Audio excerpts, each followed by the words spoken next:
So, hello. Have a nice day sa inyong lahat.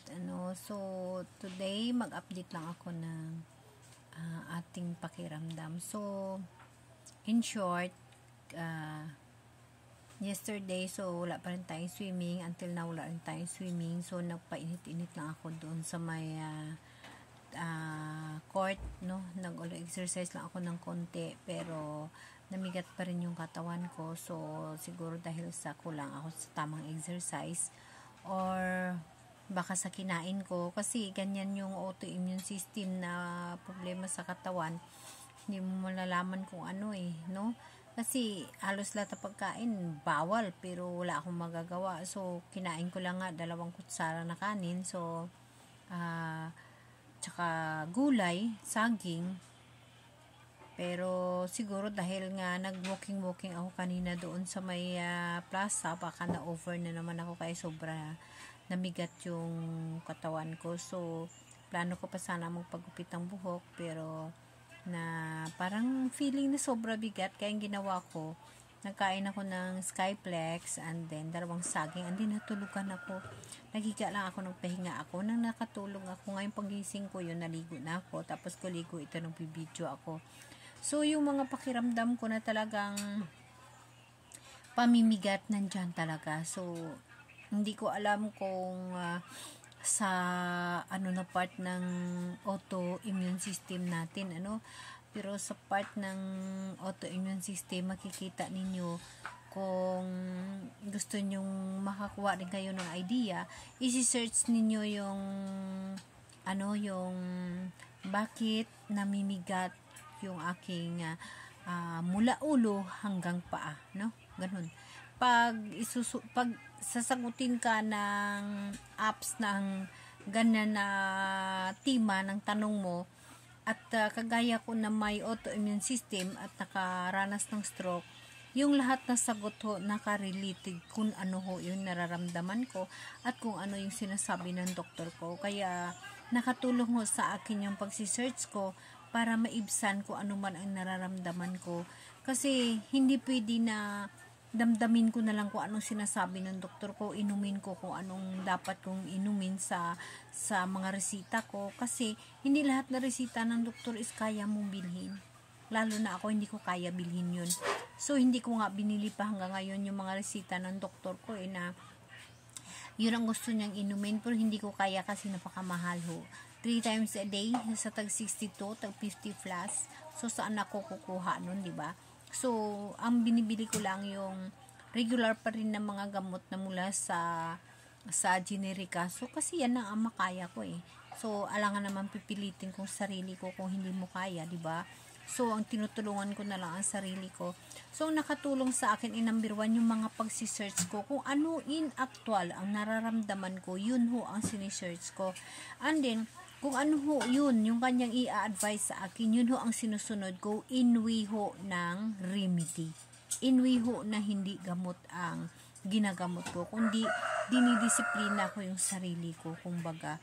Pag sinabi doon ng bakit nananakit yung ko, yung tangkugo ko hanggang yung ganito, anong dapat kong gagawin? So, mayroon ho ina-advise na ito ang dapat mong gagawin. Mayroon din ho sinasabi na ito ang bawal mong gagawin. So, yun ho ang ginagamit ko at in-apply ko sa sarili ko, kaya natulungan ko yung sarili ko kahit papano.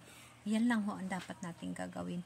Kasi sinasabi ko na hindi ho lahat na resita ng doktor is kaya kong bibilhin. Kaya nang may sakit bibilhin. So, yun ho ang ginagawa ko. And then, nagre-relax lang, naghihiga lang dito. At saka, hindi rin lahat na tao ho nakakapahinga o nakaka-relax, lalo na may sakit. Ang dami ho ang iniisip. Number 1 ho, na makadagdag ng sakit natin, yung mga iniisip natin. Kaya, yun ho ang iniiwasan ko. Kumbaga, siguro maswerte lang ako kahit papano, kasi nandito ako sa anak ko, sa panganay ko, o kung saan man ako sa mga anak ko, wala ho akong iniisip, kasi lahat ho sila tinutulungan nila ako, kumbaga pinoprovide nila yung hanggang sa makakaya nila.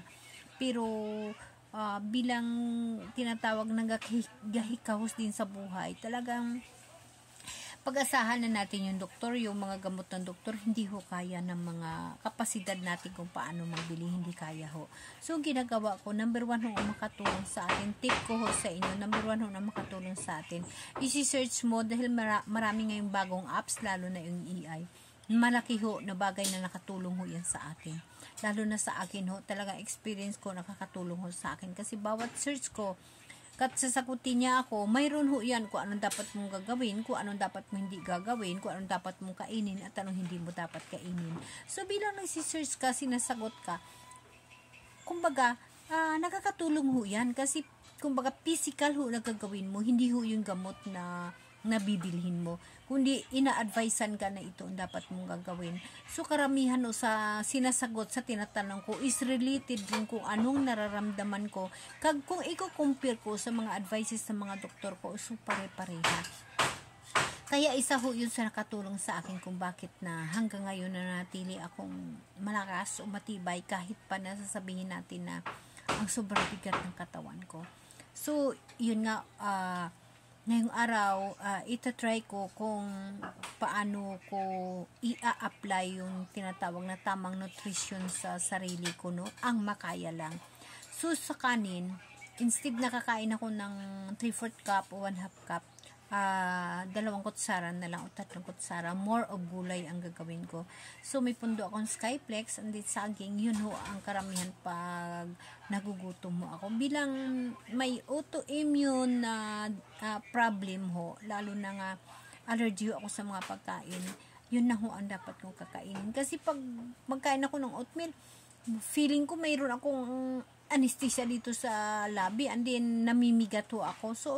So siguro yung mga kinakain ko is kumukontra sa sarili ko, kaya namimigat ako, isa din ho yun. And then number 2 ho, yung kulang ako sa proper exercise na tinatawag. Kasi siyempre ang pag-walking, lalo ho ako napapagod. Yun ang sinasabi ko sa inyo, na yung pag-jogging, lalo ho akong napapagod. So, I try out ko na naman na mag-swimming, ganito na wala ng ulan sa umaga. So, sisikapin ko na mamimintain ko kahit papano yung pag-swimming para manumbalik na naman yung lakas ko. Sobrang bigat na naman yung katawan ko since na ilang araw na ngayon na walang swimming dahil sa panahon. So, okay lang, laban lang tayo. So, maraming salamat sa inyo. Again guys, lagi nating tatandaan na ang sakit, parang kalaban din yan. Isang kalaban din yan para sa akin. So, kailangan lang natin na mayroon tayong kakampi. Yun na nga, lagi kong sinasabi ng aking kakampi, yung mahal na Diyos. Kasi pag wala siya, wala eh. Kung kukunin niya ako, so, kukunin niya ako, parang something ganun. Kaya inaasa ko na lang sa kanya yung sarili ko, yung buhay ko. Pero kung tutuusin guys, yung mga nararamdaman mo is yung parang nakakapagod, di ba? Kasi parang napapagod ka, nabibigatan ka ng mga katawan mo na hindi mo maintindihan. So, sabi ko nga kay Lord, kung ano man yung gusto niyang ipahiwatig o iparating sa akin, so gagawin ko. Like now na kumbaga inuulit ko sa mga tao dyan na siyempre hindi naman lahat na tao isupisyente nga sa inugbakal ng mga dapat na resita, ano? Kagaya ko, hindi ko pa ako nabili yung mga resita ng doktor ko kasi puro signature, puro mamahalin, so hindi ko kaya yan. Kaya dahil napag-text ko sa kanya na sabi niya sa akin, sabi ko sa kanya, pwede ka pa rin inumin ko ano yung gamot ko. Yun nga, yung gamot ko, Atorvastatin, Telmisartan, Cetirizine, vitamin B, kag ang aspirin ko, sabi niya, no problem naman. So, i-continuous ko lang kung ano yung gamot na yun. Kag, of course, tutulungan ko sarili ko kung paano ko matulungan in way of physical therapy. Okay guys, maraming salamat. So, lagi niyong tatandaan na si Lord na lang ang bahala sa atin. Kung ano man ang naramdaman niyo yan, yun sinabi, Lord, ikaw na ho ang bahala sa akin. Gagawin mo kung ano nagkarapat-dapat para sa akin. Kasi wala naman ho akong magagawa eh. Ngunit tayo aasa kay Lord, diba? Okay guys, maraming salamat sa inyo.